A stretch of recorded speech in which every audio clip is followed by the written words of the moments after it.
Owl Moon. Owl Moon by Jane Yolen, illustrated by John Schroinger.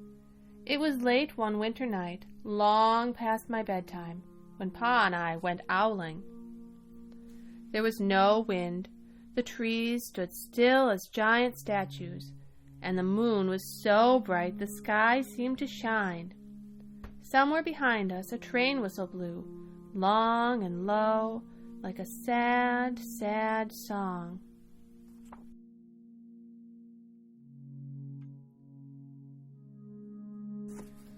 I could hear it through the woolen cap Pa had pulled down over my ears. A farm dog answered the train, and then a second dog joined in. They sang out, trains and dogs, for a real long time, and when their voices faded away, it was as quiet as a dream. We walked on toward the woods, Pa and I. Our feet crunched over the crisp snow, and the little gray footprints followed us. Pa made a long shadow, but mine was short and round. I had to run after him every now and then to keep up, and my short, round shadow bumped after me.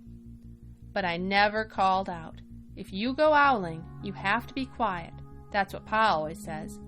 I had been waiting to go owling with Pa for a long, long time. We reached the line of pine trees, black and pointy against the sky, and Pa held up his hand. I stopped right where I was and waited. He looked up, as if searching the stars, as if reading a map up there.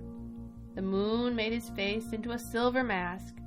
Then he called, "Hoo! Hoo! Hoo! Hoo! Hoo! Hoo!" The sound of a great horned owl. "Hoo! Hoo! Hoo! Hoo! Hoo! Hoo!" Again he called out, and then again. After each call he was silent, and for a moment we both listened. But there was no answer. Pa shrugged, and I shrugged. I was not disappointed. My brothers all said, sometimes there's an owl, and sometimes there isn't. We walked on. I could feel the cold, as if someone's icy hand was palm down on my back, and my nose and the tops of my cheeks felt cold and hot at the same time. But I never said a word.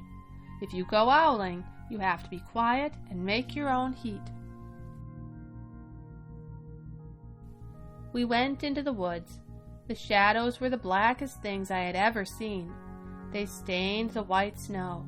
My mouth felt furry, for the scarf over it was wet and warm.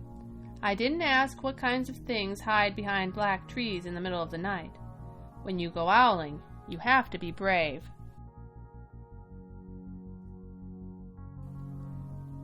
Then we came to a clearing in the dark woods. The moon was high above us. It seemed to fit exactly over the center of the clearing, and the snow below it was whiter than the milk in a cereal bowl. I sighed, and Pa held up his hand at the sound. I put my mittens over the scarf, over my mouth, and listened hard. Then Pa called, "Hoo! Hoo! Hoo! Hoo! Hoo! Hoo! Hoo! Hoo! Hoo! Hoo! Hoo! Hoo!"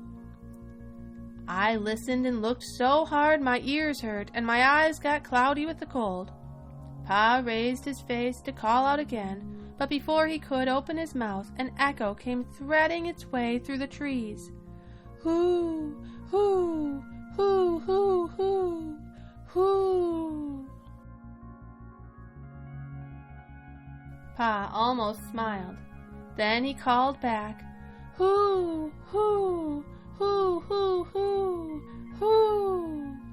Just as if he and the owl were talking about supper, or about the woods, or the moon, or the cold. I took my mitten off the scarf, off my mouth, and I almost smiled too. The owl's call came closer, from high up in the trees on the edge of the meadow. Nothing in the meadow moved. All of a sudden, an owl shadow, Part of the big tree shadow lifted off and flew right over us. We watched silently with heat in our mouths, the heat of all those words we had not spoken. The shadow hooted again. Pa turned on his big flashlight and caught the owl just as it was landing on a branch. For 1 minute, 3 minutes, maybe even 100 minutes, we stared at one another. Then the owl pumped its great wings and lifted off the branch like a shadow without sound. It flew back into the forest. "Time to go home," Pa said to me. I knew then I could talk. I could even laugh out loud. But I was a shadow as we walked home.